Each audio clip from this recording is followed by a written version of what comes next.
the ending of this movie is horrible. How did the people feel around you? Because I was looking around and like, this is over. Really? That's all we get.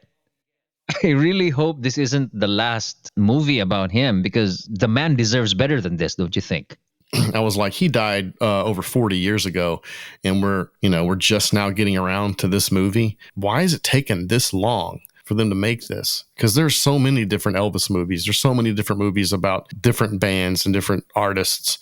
But Bob Marley, it's like, we forget about this guy? He was huge. He was an influence on hip hop. He was an influence on rock and roll. He was an influence on the Police and bands like that. Like very, very influential. So you would think there would be more movies about the guy. And so in that respect, I could be negative and be like, this is the best we got. We waited this long. This is the best we got. But now, like I said, apparently there was another movie about him that I wasn't aware of. It must not have been that good because I didn't hear much about it. And I think it was called One Love, actually. If you don't feel any nostalgia to these songs or you don't feel a personal connection to the lyrics because you grew up with it or whatnot, you wouldn't like it as much as Yeah, I'm a fan. Admittedly, I'm a fan of the music. So that made me enjoy it more than I probably would if I wasn't. that's why I'm not saying this is a bad movie. It's just that it just didn't work. The movie starts with, it talks about this concert they're going to be putting on, and he's trying to bring people together because they're in the middle of a civil war in Jamaica, and these two sides they're like violent gangs. Okay, they've got people in the streets shooting guns. They show footage, of the violence that's going on. He's trying to be neutral. He's trying to stay out of picking a side. People from one side, and I couldn't tell you which one it is. These gunmen sneak into his compound. Didn't I think I saw some goons with Bob Marley. He has some bodyguards, so I think they were aware of this threat. That's right. He was surrounded by people that were supposed to be protecting him, but they just were not taking it seriously enough, I guess. Like I said, somebody's coming in the gate and the guy's yelling at him. He's like, you can't just let anybody in here, And that was a setup for, something bad's coming. Before that, though, you see his wife. She's leaving. She's getting in the car, and a person comes up and just points a gun at her. That kind of like reminds me of a Godfather scene when the guy was pointing the gun at the back of Fredo's head. Yeah. That was my favorite scene. Yeah. That whole sequence was well done. Very well directed, very well edited. That whole sequence of them going into the house, Bob Marley is juggling in his kitchen, and he just looks and he sees a man standing there pointing at a gun at him, and he just freezes. He doesn't even say anything. He's so shocked. He's just staring at the guy, and the guy's staring at him. And the guy was also scared. Like I love how Reynaldo Marcos Green extended that scene where there were just two people looking at each other, and after a pause, he shoots him. He shoots his partner, manager, whatever he was, 6 times. And you think, oh, he's dead. You think the wife is dead. Turns out neither of them are dead. They survived. Her dreadlocks saved her life. Yeah, because missed it by an inch. The dreadlocks were so thick that it stopped the bullet. And so he realizes, oh, I can't stay here, and my wife can't stay here. He tells his wife, go to Delaware, which is where his mother lives, and I'm going to go to London so he can work on a new album or whatever. And like you said, the movie kind of gets a little bit boring, and it's not, I mean, except for the music. The music was excellent. So I loved all that stuff. The scenes of them like working on the music, and the guy, he drew the album cover, and they didn't like it. It was all this, it was very elaborate. He's like, no, that's too much. He wanted something simple. And so he made that iconic Exodus album cover that has like just the words, Is that his most famous album? Yeah, that was his top selling album. I have that album on CD somewhere. But that album made him more popular. He made him a global sensation. Okay. Yeah, exactly. So that when he finally does come back to Jamaica, it's like, it's like the prodigal son has returned. The people are like crowding around the airport and mobbing him like he's the Beatles. He's driving down the street and all the people are just banging on the windows, and he's just smiling because it's like, wow, they love me. He met the boy that shot him. And it's almost like that same scene repeats. He's standing in the kitchen. He's looking at the bullet holes in the wall from when he was shot, and he turns around and there's the same guy. And he's a little bit older. You can tell he's grown his hair a little bit, but it's the same face of just fear. And he's like, I've come to ask for forgiveness, Wow. And that was a beautiful scene. That was definitely one of the better scenes in the movie. Then after that, Bob Marley was singing Redemption Song and his wife and kids around him. And then Rita asked, when did you write that?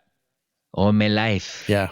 See, and that's another thing that was good about the movie is that was a theme that kind of went through the entire movie. They showed him when he was a young boy playing that same song, and then I'm pretty sure that before he got on stage, when he was humming, it was that same tune. Wow. Each time that he was about to go on stage, so that same tune is like a theme throughout the movie, and then so he finally sits down, and that was the great line. He's not actually just writing the song; he's living it. Right. It connects to the previous scene where the boy who killed him got redeemed. And then it ties up to the ending of the concert where even if one of the politicians tried to kill him, he shook his hand and forgave him. It's like, we just want peace and unity. I think that's what we does to you, don't you think? I was waiting for it. I was waiting for the punchline. I'm like, you're getting too serious, Paul. But right, I mean, you can't help yourself. No, because I've forgiven and I've never smoked weed. Clarity. I think that's what gives you. It gives you some clarity of things and like what's really important in life. Well, some of the best albums ever made were definitely influenced by different substances. I can't deny that. The thing I didn't get is why did he refuse to get an amputation? Yeah, I don't know. That's another thing that they didn't really talk about. They didn't really go into details on that. I actually Googled it and it said amputation is against Rastafarian religion. So see, there you go. There you go. Why don't you explain it? Why didn't they just say that? I was suspicious that that's what it was, but they didn't say. So I'm like, that's weird. He's just being stubborn. Yeah, or I thought is he afraid of surgery? Is he afraid of whatever? Or is it like if God wills it, then it... Right. I mean, I literally thought, oh, he just wants to die, I guess. It's like, what about all your kids? You're just going to leave them? That seems very selfish. And here's another thing. I hate to be the one to say this, but I had a hard time understanding a lot of the Jamaican accent because since English is basically what they speak, it wouldn't be right for them to have subtitles. But there was definitely some dialogue that I struggled with. I was like... Then you hear one or two words of English and you hope that's enough. Yeah. So I just look at their facial expressions and, okay, is he happy or sad? If there were subtitles, the emotion of the scene would have hit harder. Right. If I get the entire context of the conversation.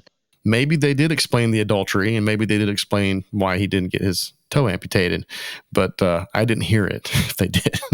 And it's a beautiful language. It is beautiful. It's cool. It's cool. It's nice to hear. It's fun to listen to. There's just this rhythm that it flows. There's just this vibe, Yeah. This is better than going the Napoleon way where Napoleon's supposed to be French, but Napoleon was just Joaquin Phoenix. Yeah, he was just walking. Yeah.